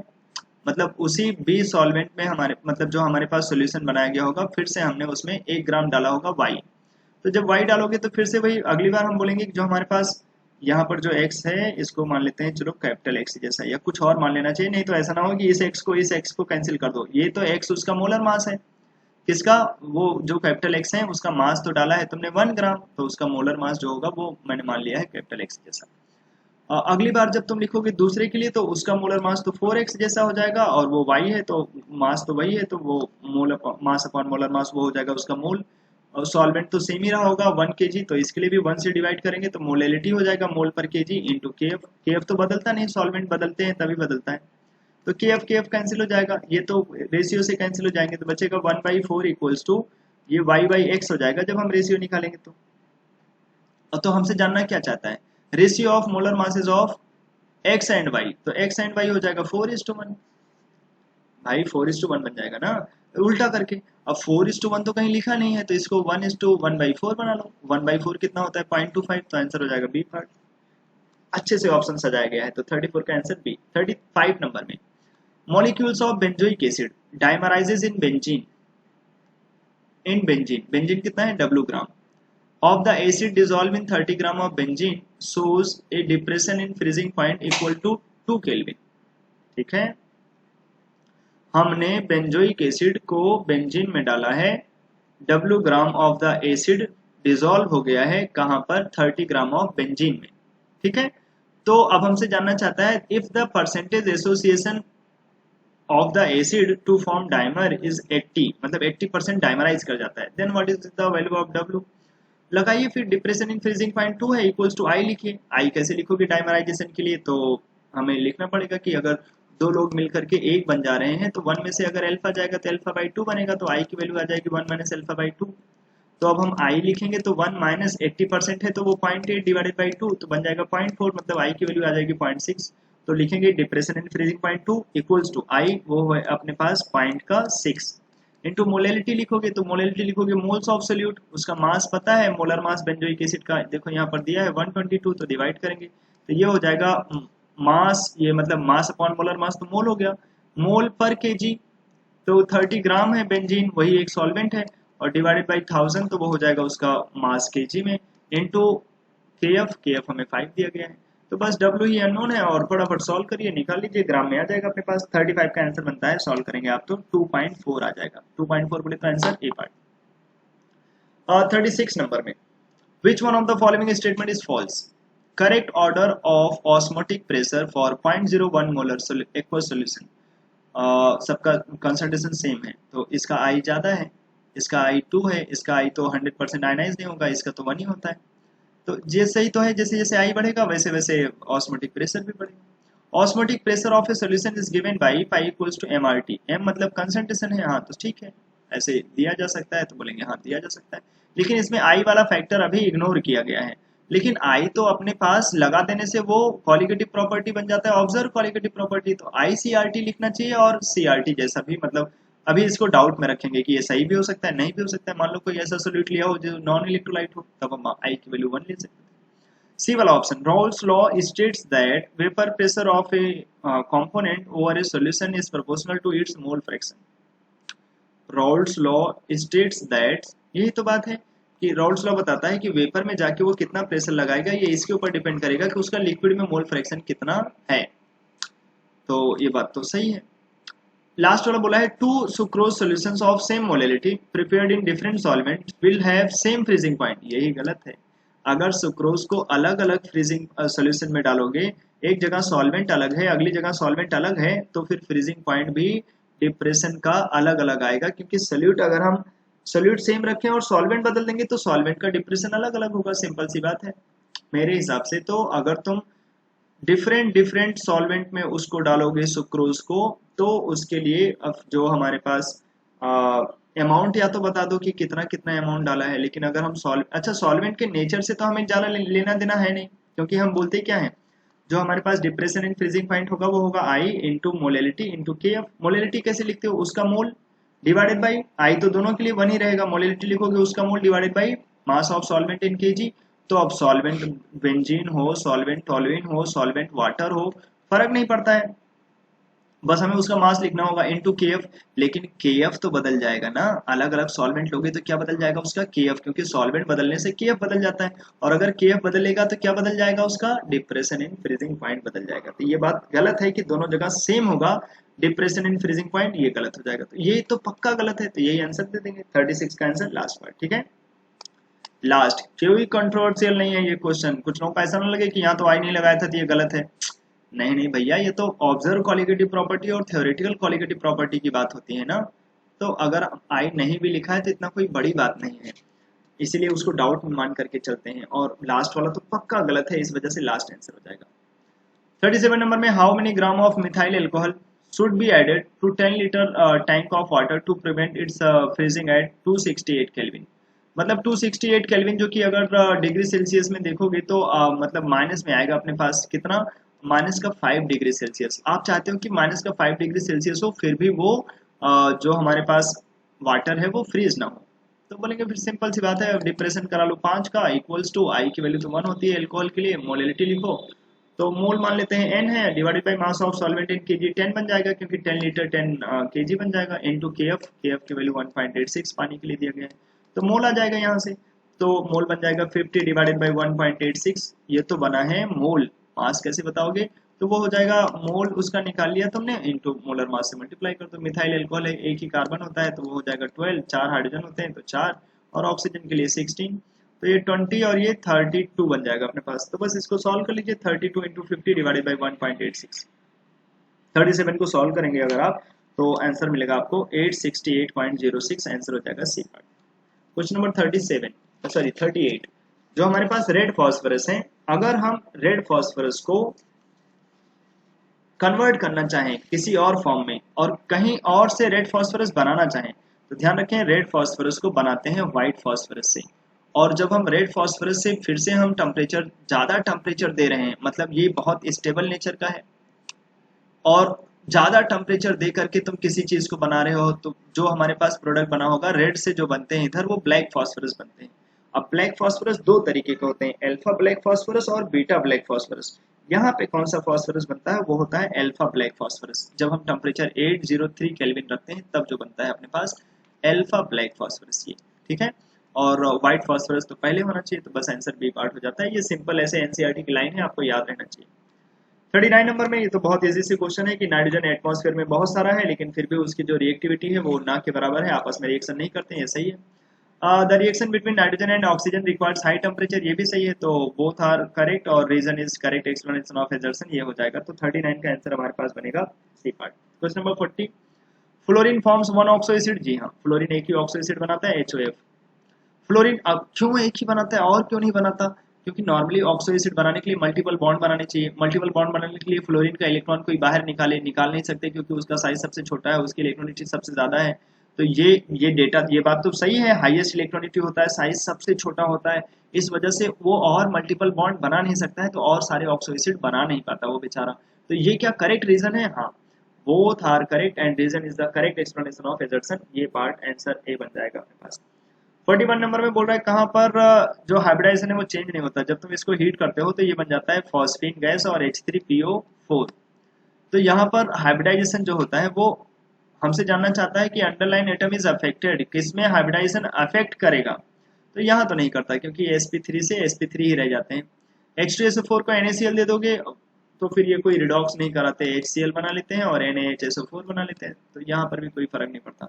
अमोनिया को H+ दे जाओगे तब भी नहीं बनेगा, क्योंकि पहले अमोनिया में एक लोन पेयर होता है, तो वो बना लेते हैं 3 सिग्मा एक लोन पेयर sp3, बाद में अमोनियम आयन वो भी sp3 रह जाते हैं। लेकिन अगर आप जेनॉन के फ्लोराइड की रिएक्शन कराओगे ऐसे किसी और फ्लोराइड एक्सेप्टर के साथ, तो जेनॉन के फ्लोराइड अपने फ्लोरीन दे देते हैं, और तो इधर प्लस चार्ज आ जाएगा, और जो एंटीमनी वाला है वो एक फ्लोरीन ले लेता है, तो उधर माइनस चार्ज आ जाता है। तो यहाँ पर हाइब्रिडाइजेशन जेनॉन का चेंज हो जाएगा। 3 सिग्मा पहले तो दो लोन पेयर होता, अभी उसके पास देखोगे तो जेनॉन क्लास में होते हैं 8, लेकिन प्लस आ जाने से क्या हो जाएंगे 7, 3 बॉन्ड में चले गए और बचे कितने होंगे 4, 2 लोन पेयर तो अभी भी हैं, लेकिन सिग्मा तो एक कम हो गया, तो 3 सिग्मा 2 लोन पेयर, पहले तो होता 4 सिग्मा 2 लोन पेयर, sp3d करके आ जाता, ये sp3d2 करके आ जाता टोटल, और यहाँ पे तो 5 ही है तो sp3d आ जाएगा। तो यहाँ पर तो हाइब्रिडाइजेशन चेंज हो गया, यही तो हमसे चाहता था कि हाइब्रिडाइजेशन अफेक्ट करेगा, तो लास्ट में करेगा। 42 नंबर में boiling point of water is 373, तो H2S का कितना होगा? इससे कम, लेस देन 373, तो लेस देन होगा आंसर ए पार्ट। 43 नंबर में कौन सा है जो पिरामिडल नहीं है? तो पिरामिडल ये नहीं होता, क्योंकि जो यहाँ पर नाइट्रोजन है उसके लोन पेयर आपको क्लास में बहुत अच्छे से बताए गए होंगे कि जो सिलिकॉन का वेकेंट ऑर्बिटल होता है उसमें नाइट्रोजन के जो हमारे पास लोन पेयर है वो चले जाते हैं, इस वजह से ये ट्रायंगुलर प्लेनर शेप में आ जाते हैं, तो बी पार्ट आंसर हो जाता है। 44 नंबर में पर ग्राम ऑफ रिएक्टेंट, तो आपको सॉल्व करके देखना पड़ेगा कि कहां पर ग्राम ऑफ रिएक्टेंट सबसे ज्यादा नाइट्रोजन गैस बनता है। सब जगह नाइट्रोजन गैस बन रहा है, यहाँ पर 3, यहाँ पर 1, यहाँ पर 1, यहाँ पर 2, लेकिन ये देखिए ये तो 1 मोल से बन रहा है, तो आप मास से देखिए कितने मास से बनेगा, तो थोड़ा आपको ये कैलकुलेशन करना पड़ेगा। 44 में बार बार आपको रख के देखना पड़ेगा, आंसर जो बन जाता है वो सी पार्ट बनता है। ठीक है, कि पर ग्राम सबसे ज्यादा हाइड्रोजन गैस देने में जो डेटा होता है वो अमोनिया का। 1 मोल से तो वो 1.5 बना रहा है, 1 मोल से कितना 1.5, कैसे पता भाई? 2 मोल से 3 बनाया है तो 1 से 1.5 हो जाएगा। 1 मोल मतलब कितना ग्राम हो जाता है अमोनिया का? 17 ग्राम से 1.5, मतलब 1 ग्राम से कितना बना रहा है? 1.5 डिवाइडेड बाई 17। और सब में देखोगे तो जो नीचे वाला डेटा होगा ना वो बहुत बड़ा बड़ा होगा, क्योंकि उसका मोलर मास बहुत ज्यादा ज्यादा है, सबका मोलर मास ज्यादा होगा, तो वो 1.5 या जो भी ऊपर फैक्टर आएगा नीचे बहुत बड़ा नंबर होगा, तो वो बहुत कम देगा, सबसे ज्यादा देता है सी वाला पार्ट। 45 नंबर में बोल रहा है कि ये वाला क्वेश्चन थोड़ी देर पहले देखा है ना, जो बॉन्ड एंगल दोनों में सेम होते हैं, ये गलत बात है और यही गलत आंसर हो जाएगा, इनकरेक्ट ही तो पूछा है। 46 नंबर में पी को एल्कली दिया क्यों बन गया, ये वो वाला क्वेश्चन होता है। आखिर पी क्या रहा होगा कि हमने ऐसा क्यों बनाया है? जो ऑक्सो एसिड तो है फास्फोरस का, लेकिन उसमें विथ नो पीएच बॉन्ड, कोई पीएच बॉन्ड नहीं है, तो अच्छा, तो अगर आप व्हाइट फास्फोरस ले जाओगे तो बनता है NaH2PO2, और वहां पर तो पीएच बॉन्ड होते हैं, और कोई पीएच बॉन्ड नहीं होता, तो वो ये वाला है H4P2O6, ये वाला कब बनता है? जब हम रेड फास्फोरस ले जाएं एल्कली में डाल दें, रेड फास्फोरस एल्कली, तो बी पार्ट आंसर हो जाएगा। 46 का answer B. 47 number, oxidising power fluorine का क्लोरीन से ज्यादा होता है, और क्यों? क्योंकि उसकी बॉन्ड डिसोसिएशन एंथैल्पी कम होती है, और जो हाइड्रोजन एंथैल्पी होता है फ्लोरीन का वो बहुत ज्यादा होता है, तो ये बिल्कुल एजर्सनिज्म दोनों करेक्ट होते हैं और एक्सप्लेनेशन भी सही होता है, वेल नोन फैक्ट होता है, याद रखना पड़ता है इसको आपको। यहाँ पर देखोगे तो सब चीज सही है, आयनाइजेशन एंथैल्पी ऊपर बढ़ता है, oxidising power higher oxidation state में नीचे बढ़ता है, एसिडिक स्ट्रेंथ ऊपर बढ़ते हैं, नीचे बेसिक स्ट्रेंथ बढ़ जाता है। केटिनेशन टेंडेंसी में जर्मेनियम और टिन का लगभग सेम होता है, और लेड तो दिखाता ही नहीं केटिनेशन टेंडेंसी, इसलिए गलत हो जाएगा लास्ट पार्ट आंसर। और 49 नंबर में boric acid is a weak acid, yes, और बोरिक एसिड वीक इसलिए होते हैं क्योंकि पानी में H+ नहीं देते, उल्टा पानी से OH- लेते हैं, तो ये भी सही होता है और रीजन भी सही होते हैं, आंसर बन जाएगा ये पार्ट। 50 नंबर में फॉर्मूला ऑफ ब्राउन रिंग मतलब incorrect about brown ring test. तो बोल रहा है formula of brown ring complex is Fe2O5NO2+, ये सही है। Ferrous ion reduces nitrates into nitrous oxide, नहीं नाइट्रस ऑक्साइड में नहीं, नाइट्रिक ऑक्साइड, NO है नाइट्रिक ऑक्साइड, और फिर यही नाइट्रिक ऑक्साइड रिएक्शन करता है, तो बी पार्ट आंसर हो जाएगा। ये इनकरेक्ट है, नाइट्रस ऑक्साइड बोल रहा है, नाइट्रिक ऑक्साइड बनता है, तो बी पार्ट बनेगा आंसर। ठीक है, तो लगभग 1 घंटे लग गए। अच्छे से वीडियो सोल्यूशन इसीलिए बनाया है कि आपको क्वेश्चंस थोड़ा सा एनालाइज करें, देखें क्या गलती हुई, और क्वेश्चन बड़े प्यारे थे। इस टेस्ट में इतना रखते हैं या इस वीडियो में इतना रखते हैं। जो बच्चे बाहर से वीडियोस देख रहे हैं अच्छे से इसको देखिए, सीखिए, जहां प्रॉब्लम है कमेंट करके पूछ सकते हैं। और वो बच्चे जो नीट 2024 के लिए टारगेट कर रहे हैं, अगर वो टेस्ट सीरीज ज्वाइन करना चाहते हैं तो उनकी टेस्ट सीरीज 11 नवंबर से स्टार्ट हो रही है नीट की, और बहुत सारे टेस्ट होंगे उसमें, लगभग 1.5 साल का वो टेस्ट सीरीज है। जल्दी ज्वाइन करेंगे तो ज़्यादा टाइम तक आपको टेस्ट प्रैक्टिस करने के टाइम मिलेंगे उसमें। और जो बच्चे नीट के लिए टेस्ट दे रहे हैं अभी NTS 2023 के लिए नीट टेस्ट सीरीज नहीं दे रहे हैं तो ज्वाइन करके दीजिए, अगर आप सीरियसली टारगेट कर रहे हैं तो अपने कंपटीशन एग्जाम के लिए, क्योंकि बहुत बूस्ट करता है आपके स्कोर को कंपटीशन एग्जाम के लिए। खास करके बायो के सेक्शन जो आप इधर उधर कहीं टेस्ट देते होंगे तो वो NCERT बेस्ड उतने नहीं रहते हैं, और अपने यहाँ जो भी क्वेश्चंस होते हैं वो बेसिकली बायो के तो पक्का NCERT बेस्ड रहते हैं। अच्छे से वो टेस्ट देते रहेंगे, जैसा नंबर यहाँ लेकर आएंगे वैसे ही आपको मेन एग्जाम में नंबर मिल जाते हैं। ठीक है, तो टेस्ट नहीं छोड़िए। कुछ बच्चों को मैं देख रहा कि वो टेस्ट छोड़ते हैं, उनको जो है पर्सनली बुला के मुझे डांटना पड़ेगा कि अगर आप ऐसे करेंगे तो ग्रुप से या तो भगा दिए जाएंगे, क्योंकि अगर टेस्ट छोड़ रहे हैं इसका मतलब आपने इतने पैसे देकर ज्वाइन ही क्यों किया था, सिलेक्शन ही नहीं चाहते तुम अपना। एक्सक्यूजेज नहीं ढूंढने, ठीक है, कि हमारा टाइम नहीं मिला, ये नहीं मिला, वो नहीं मिला। टेस्ट अच्छे से दें। और चलिए इस वीडियो में इतना रखते हैं, कोई प्रॉब्लम है तो उसको पर्सनली बोल सकते हैं। तब तक के लिए बाय।